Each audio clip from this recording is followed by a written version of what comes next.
Hello dear students, આજે આપણે વાત કરીશું પ્રકરણ નંબર 5 chapter 5 morphology of flowering plant સપુષ્પી વનસ્પતિઓની બાહ્યકર વિદ્યા. બરાબર. તમે આ દેખો, ખાસ કરીને આ ચેપ્ટરની અંદર એમસીક્યુની અંદર ઉદાહરણ બહુ જ બધા છે.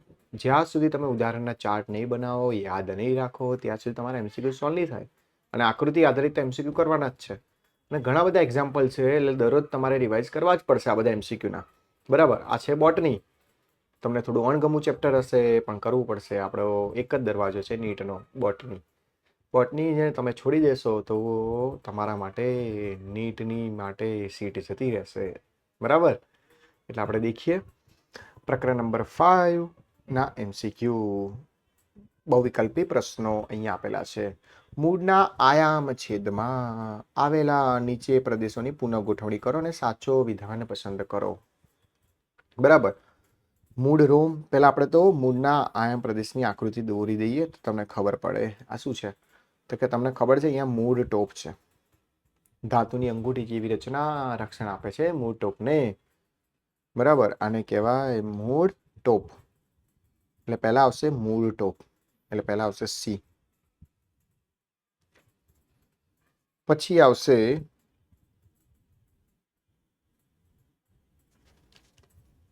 આવશે વર્ધનશીલ પ્રદેશ. ફ્યુ મિલીમીટર વિભાજન પામવાની ક્ષમતા ધરાવે છે, માટે આને કયો પ્રદેશ કહેવાય? વર્ધનશીલ પ્રદેશ. પછી આવશે એટલે અહીંયા બી.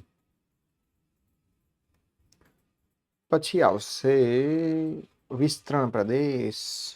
આ કયો પ્રદેશ કહેવાય? વિસ્તરણ પ્રદેશ, એટલે ઈ. પછી આવશે પરિપક્વન પ્રદેશ. પરિપક્વન પ્રદેશ અને અહીંયા તકલીફ છે, મૂળ રોમ પ્રદેશ. મૂળ રોમ બનશે. બરાબર. એટલે મૂળ રોમ અને પછી આવશે પરિપક્વન પ્રદેશ, એટલે જવાબ આવશે એ. પરફેક્ટ. બહુ સારો એમસીક્યુ હતો. બરાબર. ઘણા લોકો એ ઓપ્શનની અંદર તમે દેખો તો હવે તમે આમાં એવું કન્ફ્યુઝ થઈ જાઓ કે આમાં મૂળ રોમ પહેલા આવશે કે પરિપક્વન પ્રદેશ પહેલા આવશે. બરાબર. પણ એવા ઓપ્શન કોઈ છે જ નહીં કે જે એની સાથે સંલગ્ન હોય. એવું હોઈ શકે CBE DA હોય અને AD હોય, તો તમારે એ વસ્તુ વિચારવાની છે. બરાબર. પણ એવા એમસીક્યુ જનરલી નહીં આવે કે એવા તમને કન્ફ્યુઝિંગ કરી શકે. એક જ ઓપ્શન છે, એટલે આપણે એ ઓપ્શન તરફ વધારે વિચારીશું નહીં. બરાબર. ઓકે. પુષ્પ વિન્યાસમાં પુષ્પો પાર્શ્વ બાજુથી અગ્રાભિવર્ધી ક્રમમાં ઉદ્ભવે છે. અગ્રાભિવર્ધી ક્રમમાં ઉદ્ભવે છે. તો તરુણ પુષ્પ કલિકાનું સ્થાન ક્યાં હોય? દૂરસ્થ હોય, કારણ કે અગ્રાભિવર્ધ એટલે અહીંયા ઉપર. બરાબર. એટલે દૂર ભાગે, એટલે દૂરસ્થ હોય.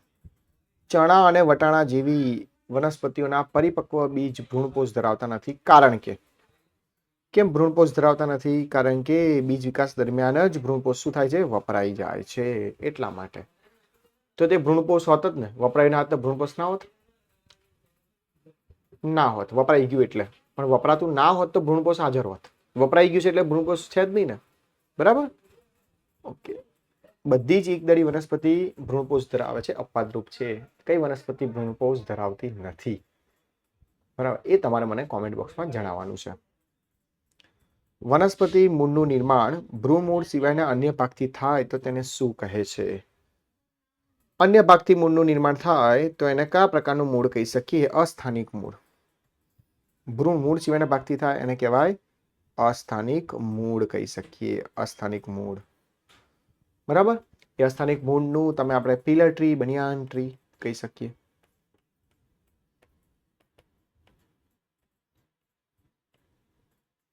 કોઈ ડાઉટ? ચલો નેક્સ્ટ. શિરા વિન્યાસ શબ્દનો ઉપયોગ કરી નીચેની ગોઠવણી કે ભાત કે રીત દર્શાવે છે. શિરા વિન્યાસ એટલે શું? શિરાઓની કે શિરિકાઓની ગોઠવણી. બરાબર. જો સમાંતર શિરા વિન્યાસ હોય એ એક દડીમાં દેખવા મળે, અને આવી તમને જાડી જેવી રીતના દેખવા મળે તો એ જાલાકાર શિરા વિન્યાસ હોય. એ દ્વિદળીમાં દેખવા મળે. એટલે જ્યારે જ્યારે જાલાકાર શિરા વિન્યાસ દેખવા મળે તો એ દ્વિદળીમાં હોય, અને સમાંતર દેખવા મળે તો એ પોતે એક દળીમાં હોય. બરાબર. 6 નંબરનો MCQ, કયા બીજમાં ભ્રૂણપોષ આવૃત બીજધારીમાં બેવડા ફલનની નિપજ તરીકે ગેરહાજર હોય છે? એનસીઆરટીમાં જ છે. આવૃત બીજધારી બેવડા ફલનની નિપજમાં ગેરહાજર હોય છે ઓર્કિડ. બરાબર. નાળિયેરમાં તો 2 પ્રકારના ભ્રૂણપોષ હોય, કોષ કેન્દ્રીય વાળું ભ્રૂણપોષ, મુક્ત કોષ કેન્દ્રી